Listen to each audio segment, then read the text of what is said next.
예. 그때 도시락에 김치 하나만 들고 다니던 거 기억나? 그래도 얼굴은 반반해서 강남 변호사 꽃이었네.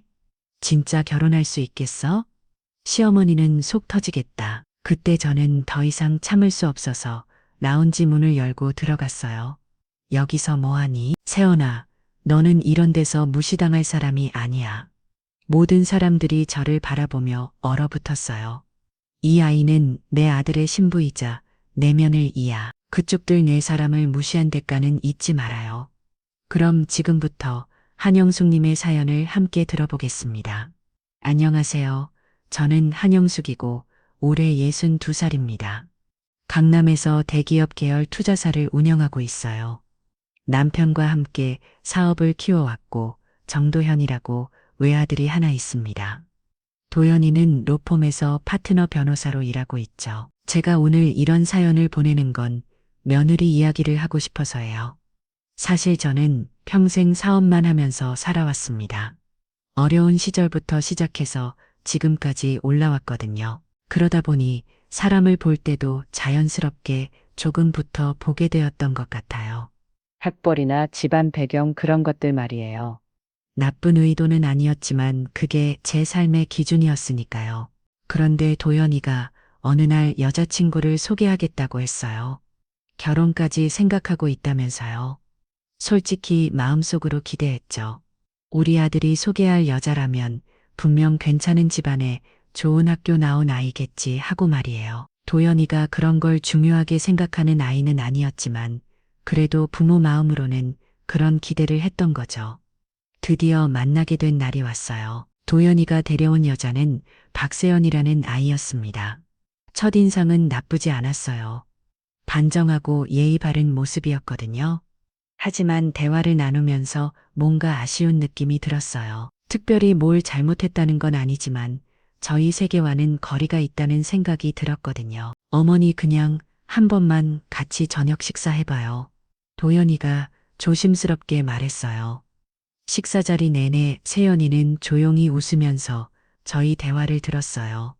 예의는 있었지만 뭔가 소극적이라는 느낌이 들었죠. 제가 무슨 말을 해도 네 알겠습니다라고만 답하고 자기 의견을 적극적으로 말하지는 않았거든요. 집에 돌아와서 계속 생각했어요. 세연이가 나쁜 아이는 아니었어요. 하지만 우리 도연이와 정말 잘 맞을까 하는 의문이 들었던 거죠. 결혼이라는 게 단순히 두 사람만의 문제가 아니라 가족 전체의 문제이기도 하잖아요. 특히 저희 같은 사업과 집안에서는 더욱 그렇고요. 그래서 저는 세연이에 대해 좀 더 자세히 알아보기로 했어요. 물론 도연이에게 직접 물어볼 수도 있었지만 아들이 사랑하는 사람에 대해선 객관적으로 말하기 어려울 테니까요. 그래서 조용히 주변 사람들을 통해 세연이의 배경을 알아봤습니다. 알아본 결과는 제 예상과 크게 다르지 않았어요. 세연이는 지방의 국립대학교를 졸업했고 현재 초등학교 교사로 일하고 있었어요. 집안 형편은 그리 넉넉하지 않았던 것 같더라고요. 특히 아버지가 병원을 앓으셔서 고등학교 때부터 아르바이트를 해야 했다고 했어요. 사실 이런 정보를 들으면서 마음이 복잡했어요. 한편으로는 어려운 환경에서도 꼿꼿하게 자립한 아이라는 생각이 들었지만 다른 한편으로는 우리 도연이와의 차이가 너무 크지 않나 하는 걱정이 들었거든요. 며칠 후 도연이와 단둘이 앉아서 조심스럽게 물어봤어요. 도연아, 세연이를 왜 그렇게 좋아하니? 아들은 잠시 생각하더니 이렇게 답했어요. 엄마, 세연이는 사람을 먼저 보는 사람이에요. 제가 변호사라서 좋아하는 게 아니라 저라는 사람 자체를 좋아해 주거든요. 그리고 저도 세연이와 있을 때 가장 편하네요. 도연이의 말을 들으니 이해가 되는 부분도 있었어요. 우리 아들이 그동안 만났던 여자들은 대부분 조건부터 보는 경우가 많았거든요. 로펌 파트너라는 파이트이나 저희 집안의 재력 같은 것들 말이에요. 하지만 세연이는 그런 것들에 별로 관심이 없는 것 같았어요. 그래도 엄마 입장에서는 걱정이 되는 게 당연하잖아. 제가 솔직하게 말했어요. 도연이는 저를 이해한다는 듯이 고개를 끄덕였어요. 엄마 시간을 주세요. 세연이를 좀 더 지켜보시면 분명 좋은 점들을 발견하실 거예요. 아들의 말에 저는 아무 말 없이 고개만 끄덕였어요. 사실 마음속으로는 이미 결정을 내린 상태였거든요. 세연이가 나쁜 아이는 아니지만 우리 집안의 면을 이뤄는 부족하다는 생각이 들었던 거죠. 하지만 도연이가 그렇게 좋아하는데 당장 반대할 수는 없었어요.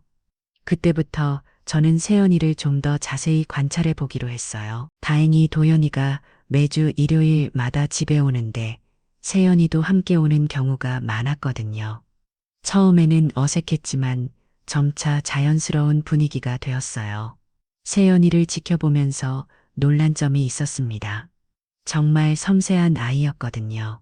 제가 차를 마실 때 차잔을 어디에 두는지, 음식을 어떻게 세팅하는지, 심지어 문을 닫을 때 소리가 나지 않게 조심스럽게 닫는 것까지 다 기억하고 있었죠.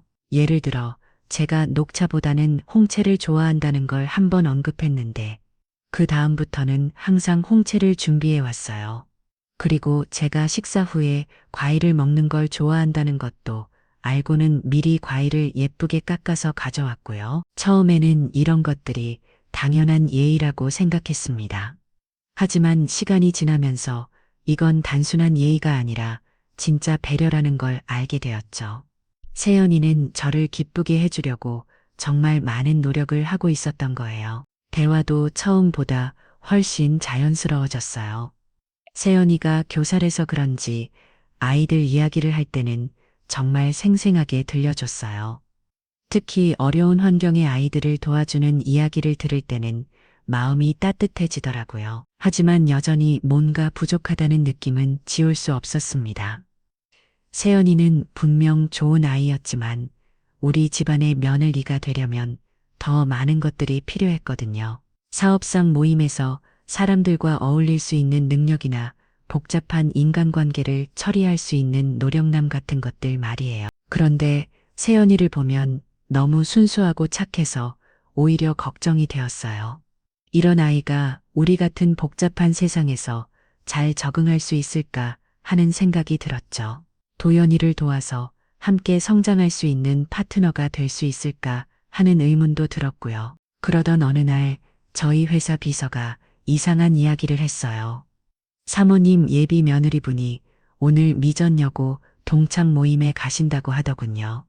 미전여고라는 이름을 들으니 뭔가 촉이 왔어요. 세연이의 과거를 조사했을 때 고등학교 시절이 그리 순탄하지 않았다는 이야기를 들었거든요. 이전여고는 강남 지역에 있는 사립여고였는데 부유한 집안 아이들이 많이 다니는 학교였어요. 세연이가 그런 학교를 다녔다는 것 자체가 의외였지만 더 궁금한 건 왜 지금까지 동창 모임에 참석하지 않았는지였어요. 예전에 들은 이야기를 떠올려 보니 세연이가 고등학교 시절에 집안 형편 때문에 고생했다는 이야기가 있었어요. 다른 아이들과는 다른 환경에서 자랐기 때문에 학교에서 소외되었을 수도 있겠다는 생각이 들었죠. 갑자기 불안한 마음이 들었습니다. 혹시 세연이가 그 모임에서 좋지 않은 일을 당하는 건 아닐까 하는 걱정이 들었거든요. 물론 세연이는 이미 성인이고 자신의 일을 스스로 처리할 수 있는 나이지만 왠지 모르게 마음이 편하지 않았어요.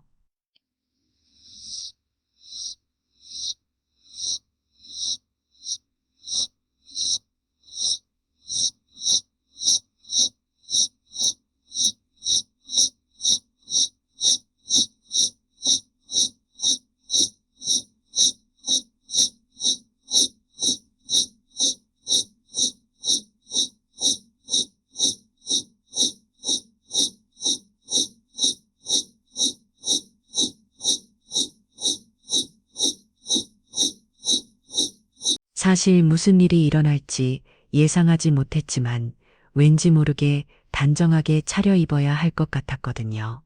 라운지 앞에 도착해서 잠시 차에서 대기했어요. 처음에는 그냥 세연이가 무사히 나오는 것만 확인하고 돌아가려고 했죠. 하지만 시간이 지나면서 점점 더 걱정이 되더군요. 특히 세연이의 성격을 생각하면 설령 기분 나쁜 일이 있어도 참고 견딜 것 같았어요. 차에서 기다리면서 라운지 내부를 조금씩 관찰했습니다. 창문 너머로 보이는 사람들의 모습이 보였죠. 고급스러운 옷차림의 명품 가방들을 들고 있는 여자들이 모여서 대화를 나누고 있었어요. 전형적인 강남 사모님들의 모습이었죠. 그런데 점점 분위기가 이상해지는 게 느껴졌어요. 몇 명 사람들이 한쪽을 바라보며 웃고 있었는데 그 웃음이 그리 좋은 의미는 아닌 것 같았어요. 제가 사업을 하면서 많은 사람들을 봐왔기 때문에 사람들의 표정이나 분위기를 읽는 데는 자신이 있었거든요. 조금 더 자세히 보니 세연이가 보였어요. 다른 사람들과 조금 떨어져 앉아 있었는데 표정이 평소보다 어두워 보였습니다. 그때 몇 명의 여자들이 세연이 쪽으로 다가가는 것이 보였어요. 예, 그때 도시락에 김치 하나만 들고 다니던 거 기억나? 누군가가 큰 소리로 말하는 게 들렸어요.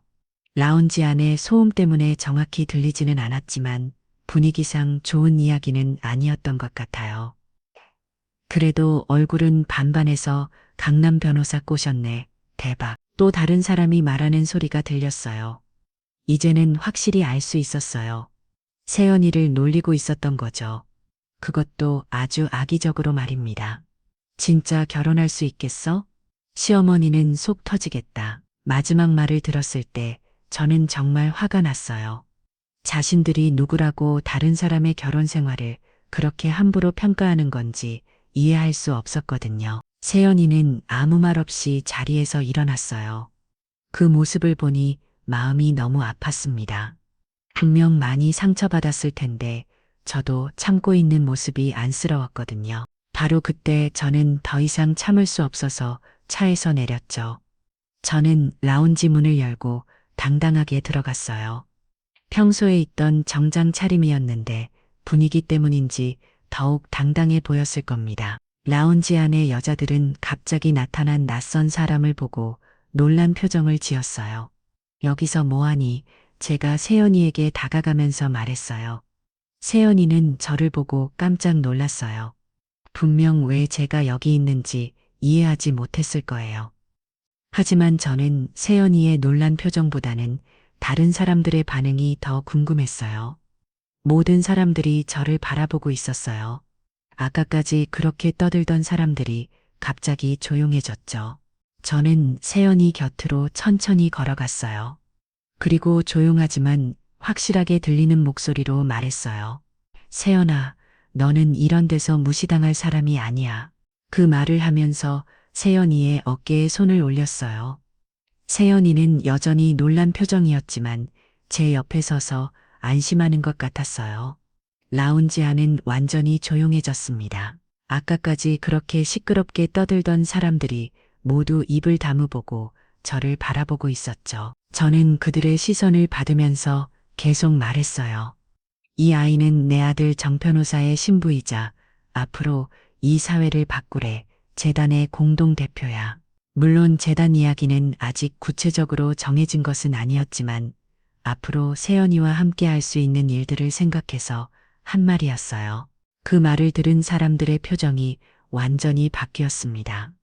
특히 아까 세연이를 놀리던 사람들은 얼굴이 하얗게 질렸어요.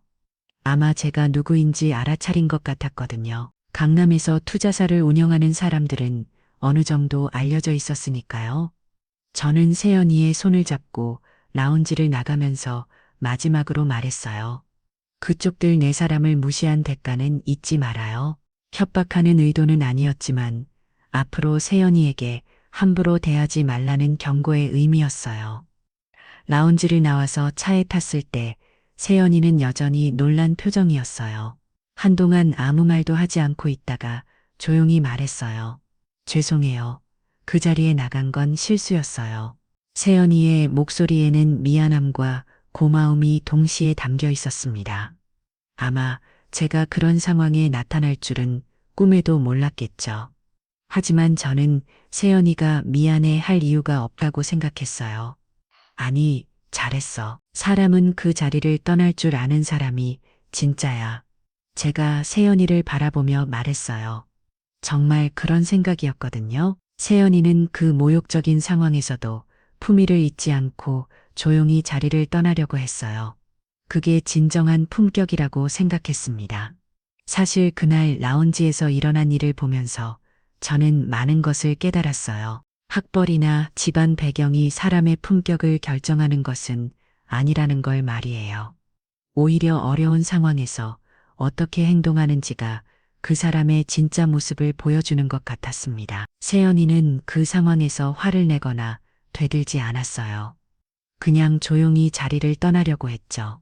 그런 성숙한 모습을 보면서 저는 이 아이가 우리 도연이에게 정말 좋은 사람이라는 걸 확신하게 되었어요. 세연아, 넌 이제 내 면을 이야 진심으로. 저는 세연이의 손을 잡고 진심으로 말했습니다. 그동안 가졌던 편견이나 걱정들이 모두 사라졌거든요. 세연이는 제가 원하던 면을 이와는 다른 파이비였지만 그보다 훨씬 소중한 것들을 가진 아이였습니다.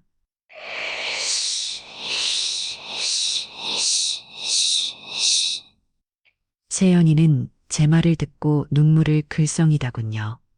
아마 그동안 많은 부담을 느끼고 있었을 거예요. 저 같은 시어머니를 만족시켜야 한다는 압박감도 있었을 텐데요. 하지만 이제는 그런 걱정을 하지 않아도 될 것 같았습니다. 집으로 돌아가는 길에 저는 세연이에게 많은 이야기를 했습니다. 앞으로 우리 가족이 되어서 함께 할 수 있는 일들에 대해서도 이야기했고요. 세연이도 처음보다 훨씬 편안한 모습으로 대화에 참여했어요. 다음 날 아침, 저는 평소처럼 일기를 쓰기 위해 다이어리를 펼쳤습니다. 매일 하루 있었던 일들을 간단히 정리해서 쓰는 습관이 있거든요. 그런데 그날은 특별히 한 줄을 더 써놓고 싶었죠. 박세연, 우리 집안의 복이다. 정말 그런 생각이 들었습니다. 세연이는 제가 처음에 생각했던 것과는 다른 방식으로 우리 가족에게 꼭 필요한 사람이었어요. 화려한 배경이나 뛰어난 능력보다는 진심과 품격으로 사람들을 감동시키는 힘이 있었습니다. 그날 이후로 저와 세연이의 관계는 완전히 달라졌죠. 이제는 진짜 가족이 된 기분이었어요. 세연이도 저에게 더 편안하게 다가왔고, 저도 세연이를 진심으로 받아들일 수 있게 되었습니다. 도연이는 저희 관계가 좋아진 것을 보고 정말 기뻐했죠. 아마 그동안 중간에서 많이 힘들었을 텐데, 이제는 그런 걱정을 하지 않아도 되게 되었으니까요. 가족이 모두 화목해진 것 같아서 저도 마음이 편해졌어요. 세연이는 여전히 조용하고 겸손한 성격이었지만 이제는 자신의 의견도 자연스럽게 표현합니다. 특히 사회봉사나 교육 관련 일들에 대해서는 정말 열정적으로 이야기하죠. 그런 모습을 보면서 저는 세연이와 함께 할 수 있는 의미 있는 일들을 계획하기 시작했어요. 결혼 준비도 본격적으로 시작했습니다. 세연이는 화려한 결혼식보다는 소박하지만 의미 있는 결혼식을 원했어요. 저도 그런 세연이의 마음을 이해하고 지지했죠. 무엇보다 두 사람이 행복해하는 모습을 보는 것이 가장 중요했거든요. 지금 돌이켜보면 그날 라운지에서 일어난 일이 저희에게는 정말 중요한 터닝 포인트였던 것 같습니다. 만약 그런 일이 없었다면 저는 계속 편견을 가지고 세연이를 바라봤을지도 모르거든요. 하지만 그 일을 통해 세연이의 진짜 모습을 볼 수 있었고, 저 역시 더 나은 사람이 될 수 있었어요. 네, 오늘의 사연은 여기까지입니다. 어떻게 들으셨나요? 혹시 비슷한 경험이 있으시거나 주변에 이런 상황에 처한 분이 계시다면 이 영상이 작은 위로가 되었으면 좋겠습니다. 우리 주변 더 많은 인생의 이야기를 듣고 싶으시다면 구독 버튼 눌러주시고 이 이야기가 마음에 와닿으셨다면 좋아요도 부탁드립니다. 여러분의 경험이나 생각도 댓글로 나눠주시면 서로에게 큰 힘이 될 것 같아요. 당신의 이야기가 우리의 마음을 울리는 인생 스토리가 됩니다. 그럼 다음 이야기에서 다시 만나요. 오늘도 긴 영상 함께 해주셔서 감사합니다.